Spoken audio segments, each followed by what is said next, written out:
नमस्कार, मैं अरुणेंद्र कुमार और आप देख रहे हैं शिवालिक जर्नल। लगातार हम इस वक्त जिस खबर पर बने हुए हैं वो भटिंडा के मिलिट्री स्टेशन से आ रही है। ये खबर इसलिए भी बहुत महत्वपूर्ण है क्योंकि ये मामला जो है 4 जवानों की मौत का है, जिससे कि पूरे इलाके में सनसनी है, ना कि पूरे देश में कहीं ना कहीं खलबली मच गई है इस हमले से। क्योंकि भटिंडा मिलिट्री स्टेशन जो है उसे एशिया का सबसे बड़ा डिपो कहा जाता है, जहाँ पर हथियार और गोला बारूद रखा गया है। इस लहजे से अगर ऐसी जगह पर इतना बड़ा हमला होता है, हमलावर वहाँ पर आते हैं और 4 जवानों को मारते हैं, मार करके चले भी जाते हैं और पकड़े भी नहीं जाते हैं। अभी तक लगभग 30 घंटे से ज़्यादा का वक्त होने को आया है, उसके बावजूद भी अभी तक कोई भी पकड़ा नहीं गया है या तो किसी की भी शिनाख्त नहीं हो पाई है। ऐसे में ये सवाल खड़े होना लाजमी है कि आखिरकार मिलिट्री स्टेशन भटिंडा में चल क्या रहा है। आपको बता दूं, इस मामले में जो एफआईआर दर्ज हुई है 2 अज्ञात लोगों के खिलाफ, उस एफआईआर में जो लिखा गया है, आपको बता दूं ये एफआईआर, सबसे पहले ये बता दूं कि 80 मीडियम रेंज के मेजर आशुतोष शुक्ला ने जो है ये एफआईआर दर्ज कराई है, जिसमें कहा गया है कि 2 अज्ञात हमलावर सुबह 4:30 बजे गुरुवार को आर्मी जो ऑफिसर्स मेस है वहाँ पहुँचते हैं। वहाँ सामने ही जो बैरिक है उसमें जो जवान सो रहे होते हैं, जिसमें से कि एक का नाम सागर बन्ने है, कमलेश आर है, योगेश कुमार जे है और संतोष एम नागराल है। ये 4 जवान जो थे वो 2 कमरों में 2-2 के पेयर में सो रहे थे और लगातार इन पर हमला किया गया। वहाँ हमलावर जो थे उन्होंने एहसास राइफल से इन पर हमला किया, गोलियां चलाईं, जिसमें ये चारों ही जवान मौकाए वारदात पर ही इन्होंने दम तोड़ दिया। आपको बता दूं, वहाँ पर हमलावरों का सिर्फ इतनी ही प्लानिंग नहीं थी।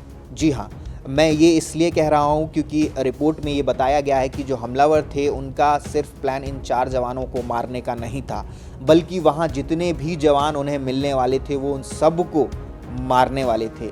और इसका एक पुख्ता सबूत ये भी मिला है कि जो हमलावर थे, जो प्रत्यक्षदर्शी हैं या जो लोग थे वहाँ पर, उन्होंने बताया कि जो हमलावर थे उन्होंने पहले इन 4 जवानों की हत्या की। उसके बाद ये 5वें जवान की हत्या करने के लिए उसके रूम की तरफ बढ़े भी थे। उन्होंने वहाँ पर उस जवान का जो रूम था उसका गेट भी खटखटाया था। चूँकि गेट अंदर से लॉक था, इसलिए वो जवान जो थे वो बच गए, जो उस कमरे में थे, इसलिए वो जवान बच गए। वो दरवाज़ा उन्होंने नहीं खोला और तब तक भीड़ जो है वो इकट्ठी होने लगी। बाकी जवान जहाँ गोलियां चली थी वहाँ इकट्ठा होने लगे। इस वजह से वो जो अपराधी थे या कहें जो हमलावर थे वो जंगल की ओर भाग गए। क्योंकि सुबह 4:30 बजे बहुत ज़्यादा सुबह का वक्त होता है, बहुत ज़्यादा उजाला नहीं होता है, अंधेरा ही होता है सुबह 4:30 बजे। इस वजह से वो अंधेरे का फ़ायदा उठा करके जंगल की ओर बढ़ गए। और जिसके बाद आपको पता ही है कि क्या हुआ। जिसके बाद लगातार तलाशी अभियान शुरू किया गया। तलाशी अभियान में फिर कुछ घंटों बाद जो है वो एहसास राइफ़ल भी बरामद कर ली गई और कई सारी सीसीटीवी खंगाले जा रहे हैं, जिसमें से पता चला कि 2 अज्ञात हमलावर थे जिनका चेहरा ढका हुआ था, सफ़ेद कुर्ता पजामा पहन रखा था जिन्होंने। इसके बाद से लगातार कई सारे चीज़ें जो हैं वो सामने आई। गनर डी साई मोहन ने इस पूरी फायरिंग की जानकारी जो थी वो मेजर आशुतोष शुक्ला को दी थी।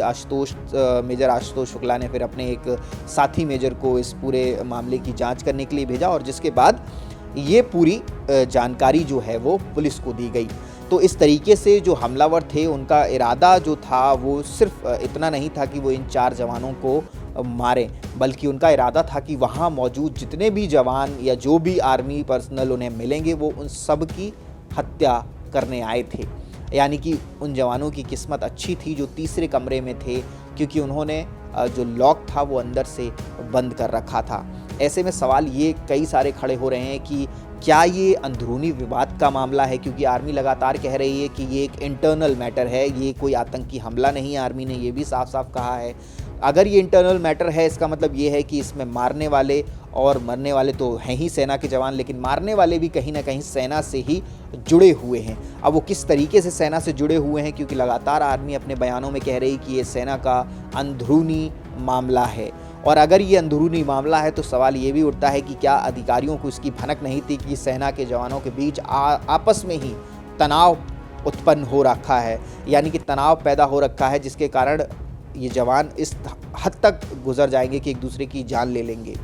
अगर ये इग्नोरेंस है किसी अधिकारी का तो ये अधिकारी की गलती मानी जानी चाहिए, क्योंकि ऐसा हमने लगातार देखा है कि कई बार चीज़ों को उस हद तक ले जाया जाता है कि जो हाथ से निकल जाती हैं जिसके बाद चीज़ें, तो वही वैसा ही एक मामला यहाँ पर भी कहीं ना कहीं देखने को मिल सकता है, क्योंकि सेना ने साफ इनकार किया है कि ये कोई आउटसाइडर का काम नहीं है, ये सेना का इंटरनल मैटर है और इसमें जो लोग अभी जो शामिल हैं हमला करने में उनकी कोई भी पहचान नहीं हो सकी है।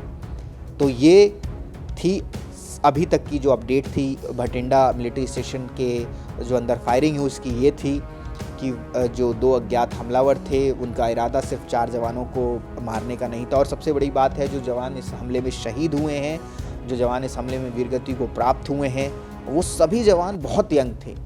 आप अगर उनकी उम्र देखेंगे तो वो सभी जवान 24 से 25 साल के ही बीच में थे और उनकी सर्विस भी अभी 2 से, ये इनकी शायद पहली ही पोस्टिंग थी, ये ट्रेनिंग के बाद ये उनकी पहली पोस्टिंग थी जिसमें कि उनको इस तरीके की एक दुर्भाग्यपूर्ण घटना का शिकार होना पड़ा। अब देखना ये है, कई लोग कई सारे तरीके के सवाल भी उठा रहे हैं, कई लोग ये भी कह रहे हैं कि किस तरीके से ये कैसे हमला हो सकता है एक मिलिट्री स्टेशन में इतना बड़ा। तो इन सब चीज़ों को देखना होगा और जो भी रिपोर्ट सेना की बाहर आएगी तभी सारी चीज़ों का खुलासा होगा। हम आपसे भी इस बारे में लगातार आपको भी अपडेट करते रहेंगे। तब तक अपनी राय जो भी है इस पूरे मामले में हमें कमेंट सेक्शन में ज़रूर बताते रहें। आपके पास कोई अपडेट है इस मामले में तो भी हमें कमेंट सेक्शन में ज़रूर बताएं। बहुत बहुत धन्यवाद। जय हिंद, जय भारत।